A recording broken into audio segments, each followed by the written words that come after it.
கட்சி இருபூர்வமாக இருந்த நேரத்தில் அவரோடு உறுதியாக இருந்து பணிகளை ஆற்றினேன். இன்றைக்கு மக்கள் சக்தியாக இருக்கிற தமிழக வெற்றி கழகத்தின் தலைவர், நாளைய தமிழகத்தின் முதலமைச்சர்,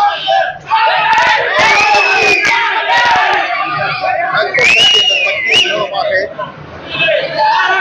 அவருக்கு எவ்வளவு தடைகள் வந்தாலும்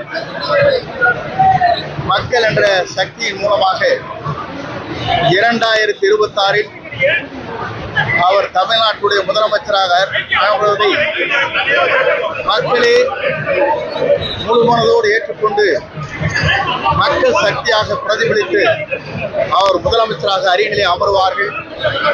அப்படி அமர்வதற்கு இங்க இருக்கிற உணர்ச்சி பூர்வமான அவருடைய இயக்கத்தை சார்ந்தவர்கள்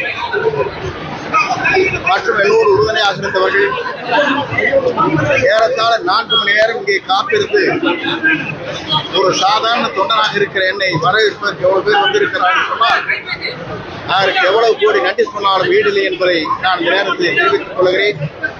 வெற்றி என்பது உறுதி செய்யப்பட்ட ஒன்று, அது மக்கள் சக்தியாக மாறியிருக்கிறது.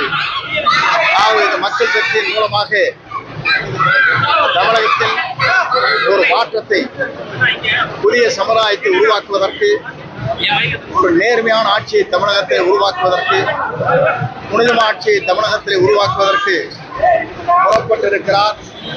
அவர் பயணம் 2026 தமிழ்நாட்டுடைய முதலமைச்சராக அவர் அமர்வார். மக்கள் சக்தியோடு என்பதை மட்டும் இந்த நேரத்தில் தெரிவித்து, மக்கள் சக்தியை வீழ்த்துவதற்கு எந்த சக்தியாலும் தமிழகத்தை முடியாது. ஆகவே மக்கள் சக்தி என்று ஒன்று திரண்டிருக்கிறது. ஆகவே வெற்றி என்ற நிலையில் அவருடைய பயணம் மேலும் மேலும் மக்களுக்காக, மக்களுடைய சேவைக்காக பல கோடி ரூபாய், இன்றைக்கு 500 கோடி ரூபாய் ஆண்டிற்கு வருவாய் வந்தாலும் கூட அதை தூக்கி எறிந்துவிட்டு மக்கள் சேவை செய்வதற்காக, புனித ஆட்சியை தமிழகத்திலே கொண்டு வருவதற்கு துணிந்து இந்த இயக்கத்தை இன்றைக்கு உருவாக்கி இருக்கிறார்கள். அதில் நான் இடம்பெற்றிருக்கிறேன். இவரோடு சேர்ந்து அந்த பணிகளை என் உயிர் மூச்சல் வரை அவரை முதலமைச்சராக உருவாக்குவதற்கு